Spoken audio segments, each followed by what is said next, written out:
Vamos dar continuidade ao nosso curso de novos membros da Igreja Batista Regular Canaã.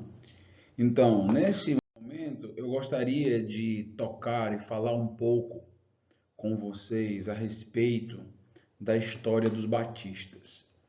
Algo de fato muito resumido, só para que você tenha uma ideia da história desta denominação que você está desejando fazer parte. Nós já vimos que os batistas, eles, primeiramente, são cristãos e se identificam com algumas doutrinas que são elementares, essenciais. Também nós vimos que o batista se identifica com algumas doutrinas do protestantismo, então da reforma protestante. Mas nós vimos também que a reforma protestante não foi algo tão homogêneo, né? A reforma protestante, ela teve muitas ramificações. Nesse sentido, não havia possibilidade de se concordar com todos os aspectos, mas os aspectos centrais da reforma, os batistas sim concordaram. Nesse sentido, nós podemos nos identificar como protestantes. E vamos entender um pouquinho, porque essa história ela é muito bonita e é uma história que nos dá grande prazer, porque fazemos parte não de uma denominação que começou ontem, começou pela ideia de algum dissidente aqui em algum momento que discordou de algo de uma igreja, ele vai ali na esquina e funda uma igreja e começa uma igreja, como muitas igrejas, inclusive em Juazeiro do Norte são. Então são igrejas que simplesmente são fundadas por conta de discordâncias, amarguras de líderes ou coisas desse tipo. E aí se subdividem e se tornam várias pequenas igrejas autônomas. Não, nós temos uma história rica, bonita, denominacional.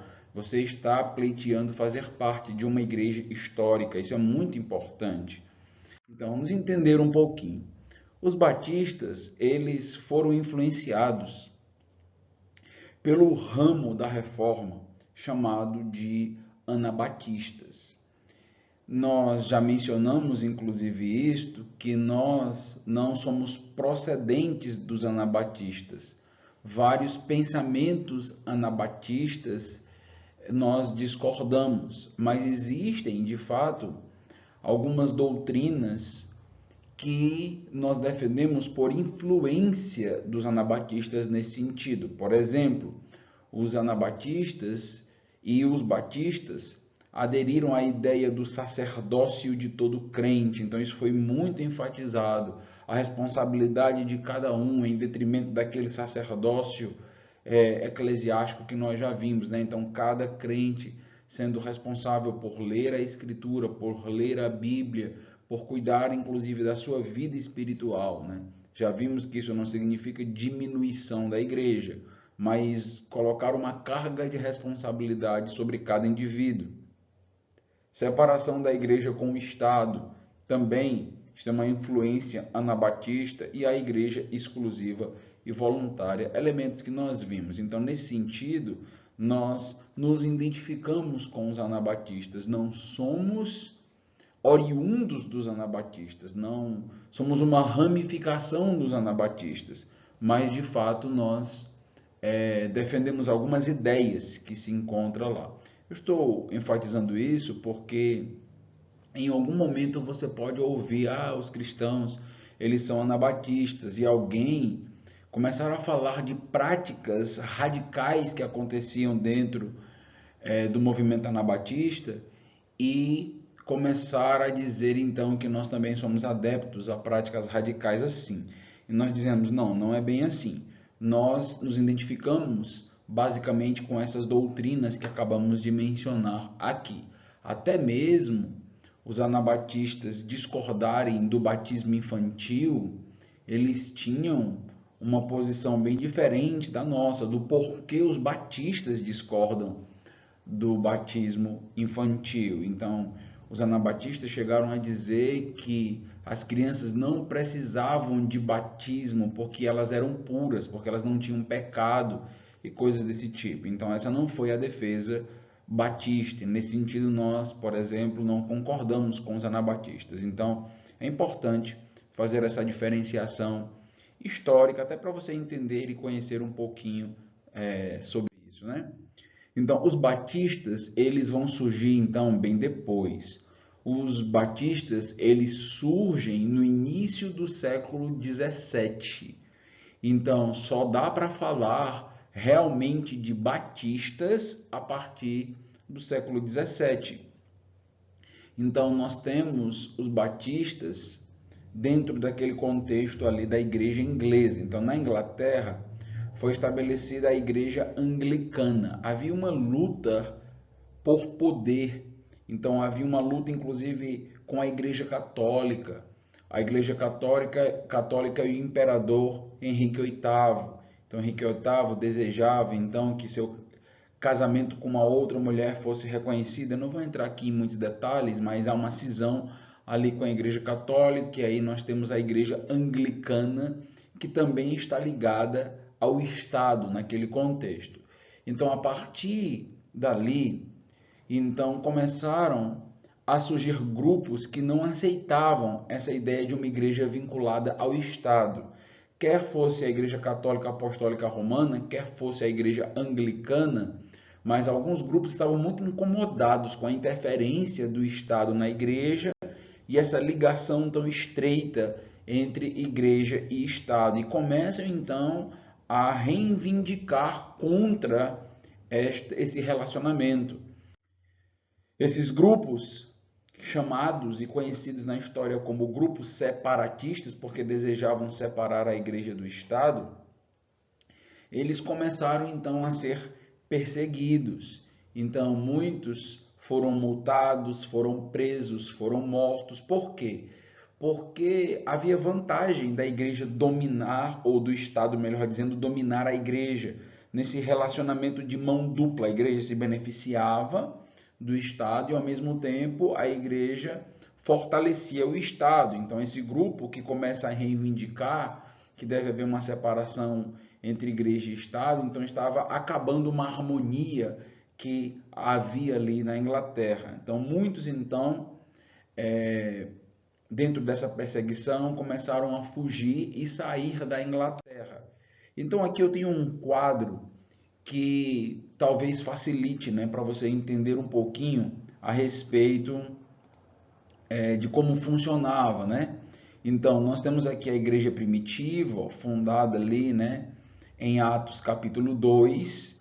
Então, após a morte do Senhor Jesus Cristo, nós vamos ter alguns concílios, né? Concílio de Nicéia, que inclusive eu já mencionei para vocês, no ano 325. E aí nós vamos ter a Igreja Católica Romana, que se divide em 1054 em Igreja Católica Apostólica Romana e Igreja Ortodoxa. Então se divide em dois braços. Então, o que acontece? Aqui, dentro dessa ideia da Igreja Católica Apostólica Romana, o que nós vamos ter? 1517, basicamente, nós teríamos o luteranismo, né? Lembra que eu falei 31 de outubro de 1517, Lutero colocando ou demarcando, né? Pregando nas portas de Wittenberg as 95 teses que então contrariavam alguns aspectos da Igreja Católica. Então nós temos aqui 1517. Depois, em 1534, nós teríamos o anglicanismo. E aí nós estamos falando aqui desse contexto, né, inglês. E 1536 nós teríamos aí Calvino, né, e nós teríamos basicamente toda o ramo da reforma, que seriam os reformados ou os calvinistas, de onde vem aí os presbiterianos. E é interessante que o luteranismo, o anglicanismo, o presbiterianismo ou o movimento reformado, eles são movimentos que lutam diretamente contra a Igreja Católica nesse sentido.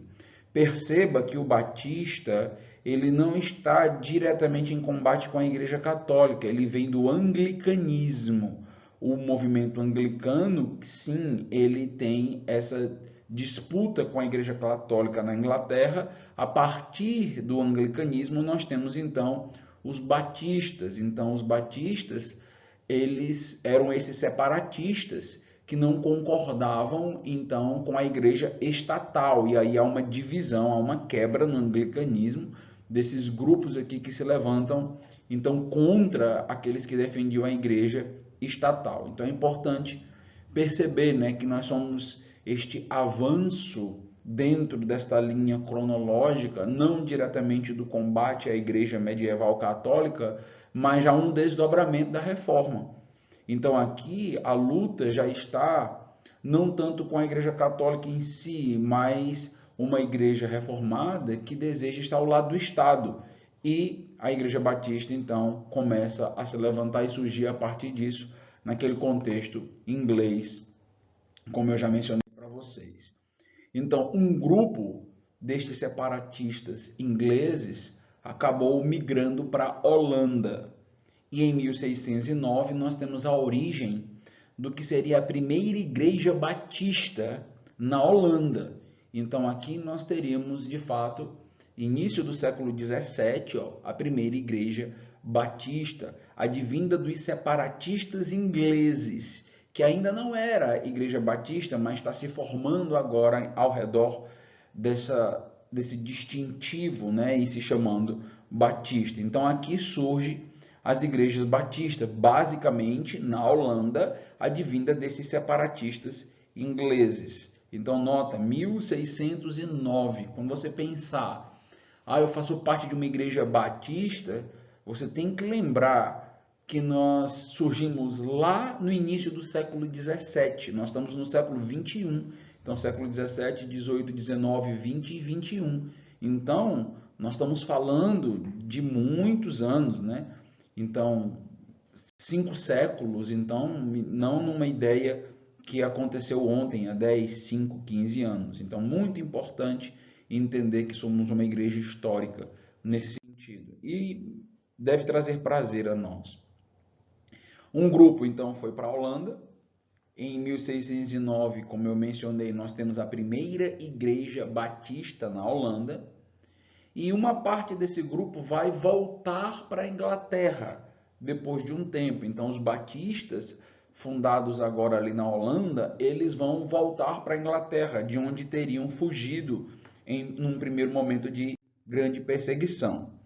Ao chegar na Inglaterra, eles notam a necessidade de ter distintivos, ou ter uma confissão de fé que demarcasse a identidade deles. Por quê? Porque já havia dentre os batistas uma espécie de divisão, que é chamada de batistas gerais e dos batistas particulares. Os batistas gerais, eles se perderam ao longo da história, então nós não temos um rastro de desenvolvimento. Então, no século XVIII, por exemplo, nós não temos mais esses batistas gerais existindo. Os batistas particulares, sim, esses se expandiram e principalmente foram para os Estados Unidos e depois chegaram aqui no Brasil. Então, tem uma diferença entre gerais e particulares. Qual é a diferença? A diferença é o aspecto da salvação. Então, eles passaram a entender salvação de maneira diferente. Os batistas gerais, eles eram arminianos. Eu não sei se você já ouviu falar sobre isso. O nome arminiano vem de Jacob Armínio. Então, tem uma ideia de salvação que enfatiza bastante a liberdade do homem. Então, a condição do homem de tomar uma decisão com base na graça preveniente, coisas assim. Eu não vou entrar aqui no mérito, mas nós tínhamos um grupo de batistas, sim. Os batistas particulares, eles eram batistas calvinistas. E eles, então, vão demarcar muito bem essa doutrina. Nesse sentido, nós devemos entender que nós somos resultado dos batistas particulares. Ou seja, em essência, no nosso decorrer histórico, nós somos calvinistas no sentido não de reformados, como eu mencionei, porque o reformado ele está mais ligado à ideia da confissão de Westminster, né, uma confissão de fé, uma declaração de fé de Westminster ligada às ideias do francês Calvino.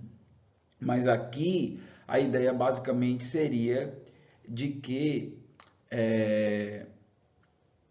somos calvinistas no sentido de acreditar que Deus nos escolhe e é Deus quem nos dá toda a condição necessária para que nós podemos, então, em algum momento, nos voltar para Ele. Então, Deus nos escolhe primeiro. Então, a eleição de Deus nesse sentido incondicional não depende de nós. E no sentido também de geral e particular, essa ideia dos batistas gerais, onde Jesus morreu por todos, e os particulares, Jesus morreu por aqueles eleitos. Então tem a ver com isso. Então não quero me aprofundar nessa discussão e nessa temática, eu só quero que você entenda que quando a gente fala dos batistas, nós estamos falando de uma linha que veio dos batistas particulares. Hoje, o meio batista geral, ou de maneira geral, melhor dizendo, não os batistas gerais, mas o batista de maneira geral, acabou entrando numa certa confusão em relação a esses pontos soteriológicos. Então você encontra batistas que não defendem mais essa ideia da expiação limitada, todos esses aspectos aí. Mas isso já é uma deturpação da nossa história, porque na nossa história os batistas gerais não prevaleceram. Eles ficaram em determinado momento e nós somos resultados dos batistas particulares.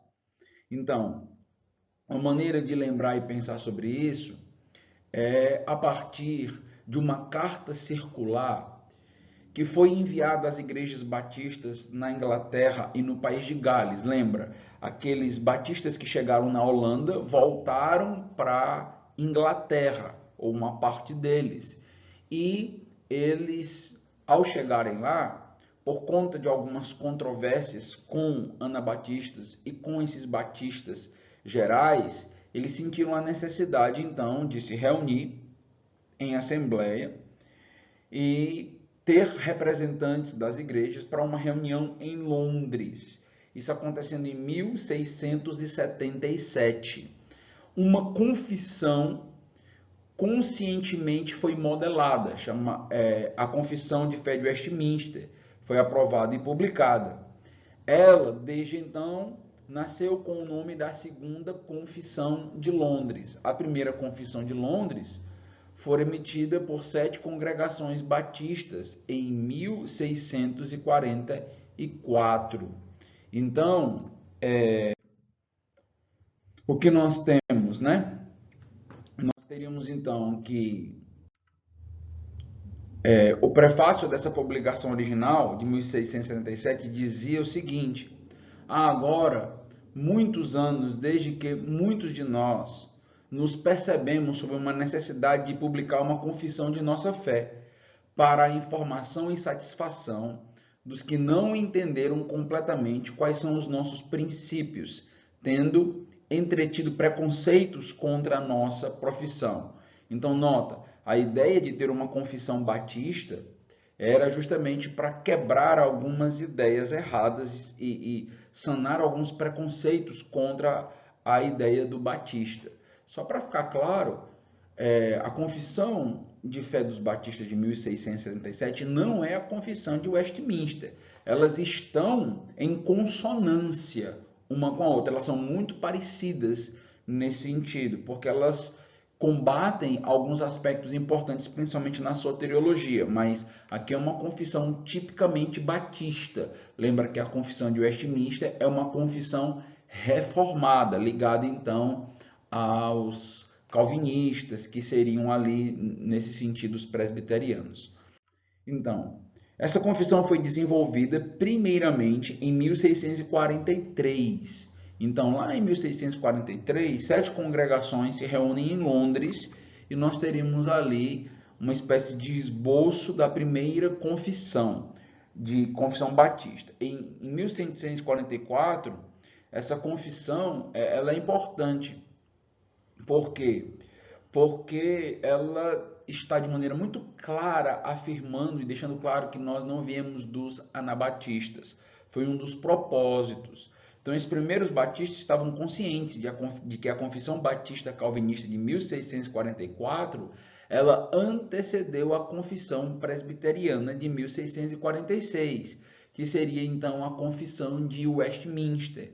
Então, a Confissão de Westminster não deu vazão à nossa confissão de fé, porque em 1644 nós já tínhamos, de uma maneira ainda bem embrionária, bem menor, mas nós já tínhamos. Inclusive, você consegue encontrar esta confissão de fé na internet ou por um preço bem acessível. E também a Confissão Congregacional de 1658. Então, nota que nós antecedemos a esta confissão. Mas em 1677, então nós teríamos esta confissão mais elaborada, quando os batistas holandeses, né, que tinham migrado da Inglaterra para a Holanda, voltam para a Inglaterra, e aí eles têm essa confissão de fé. Aqui seria a capa dessa primeira confissão de fé. Então, uma confissão de fé publicada pelos presbíteros e irmãos de muitas congregações, cristãos batizados sob a profissão de sua fé em Londres e no país. Então, nota, cristãos, antes de qualquer coisa, batizados sobre a profissão de sua fé. Que é isso? Credobatismo. Então, alguém só pode ser batizado porque crê. Então, a base já seria então essa. Isso foi impresso em 1977. Nós vamos ter mais à frente a confissão famosa de 1689, que é basicamente a mesma confissão de 1677, com pequenos desdobramentos e desenvolvimentos. Na confissão de 1689, no capítulo 17, parágrafo 1º, nós temos algo interessante. Olha o que é dito. Os que Deus aceitou no amado, aqueles que foram chamados eficazmente e santificados por seu Espírito e receberam a fé preciosa, que é dos seus eleitos. Esses não podem decair totalmente nem definitivamente do estado de graça. Então, nota, o texto fala basicamente do chamado de Deus para os seus eleitos. Esses não podem decair totalmente nem definitivamente do estado de graça. Em outras palavras, os batistas não acreditam que um crente pode perder a salvação. Isso é histórico. Então, como eu disse, nós acreditamos naqueles pontos ali calvinistas. E essa ideia da perseverança dos santos, então, é um marco dentro do batista. Então, não faz sentido nenhum alguém acreditar que um crente pode perder a salvação dentro de uma denominação batista. Isso aqui está sendo definido já desde 1689. Antes, hão de perseverar até o fim e ser eternamente salvos, tendo em vista que os dons e a vocação de Deus são irrevogáveis, e ele continuamente gere e nutre neles a fé, o arrependimento, o amor, a alegria, a esperança e todas as graças que conduzem à imortalidade. Então, basicamente, é Deus quem nutre em nós fé, arrependimento, amor, alegria. Sim, já na confissão de 1689, é Deus quem nos dá a fé. É Deus quem nos dá. Deus, ele é basicamente o iniciador, o principiador e o mantenedor da nossa fé. E os batistas, eles defendem esta linha, só para que você possa entender, porque existem já hoje muitas igrejas e denominações que acreditam que a fé é pessoal, que eu posso deixar de crer em Deus, que eu posso perder a minha salvação por conta de algum pecado e coisas do tipo. Só que os batistas não entendem assim, nunca entenderam. Não é que nós estamos sendo inovadores, é que nós estamos simplesmente seguindo um trajeto histórico, que é o trajeto aqui da Confissão de 1689, como eu disse, ligada aos batistas particulares. Então, aí se inicia as igrejas batistas na Inglaterra. Então, no século XVII, nós temos essa migração de um grupo destes crentes para os Estados Unidos. Então, nós vimos, primeiro, os separatistas estavam na Inglaterra. Eles foram para a Holanda, fundaram a primeira igreja. Aí eles voltaram, ou parte deles acabou voltando para a Inglaterra. E aí nós temos as igrejas batistas sendo fundadas na Inglaterra, inclusive com as confissões de Londres, acontecendo ali, como nós já vimos, né? Iniciando lá em 1644, 1677, 1689. Daí nós vamos ter uma migração deste grupo para os Estados Unidos, que na época era uma colônia da Inglaterra. Então facilitou muito o acesso ali às colônias inglesas. Então, dali nós vamos perceber que há um crescimento deste grupo, uma solidificação, as igrejas batistas iniciam nos Estados Unidos, e depois vamos ter algumas implicações, inclusive para o Brasil.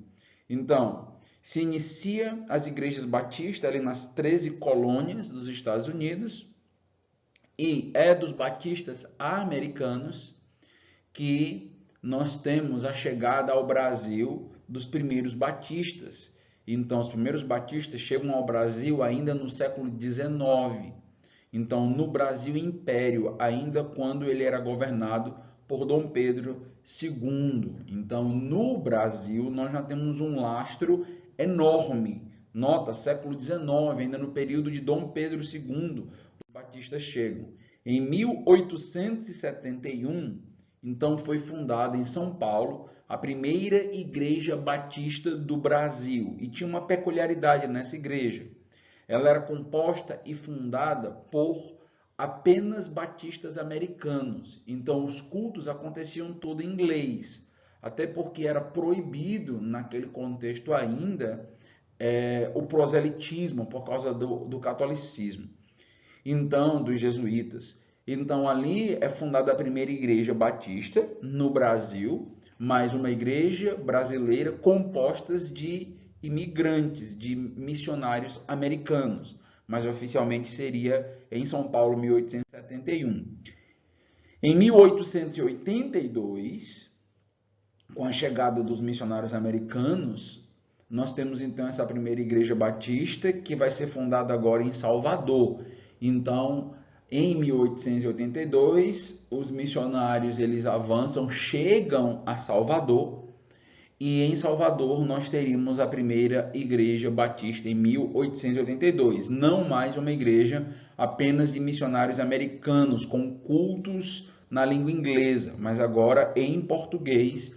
E muitos dizem, essa de fato seria a primeira igreja batista brasileira, porque a outra seria a igreja batista americana em solo brasileiro. Então é uma disputa sobre isso. Fato é que nós estamos a ir perpetuando ou dando continuidade, né, àquilo que começou já há vários séculos.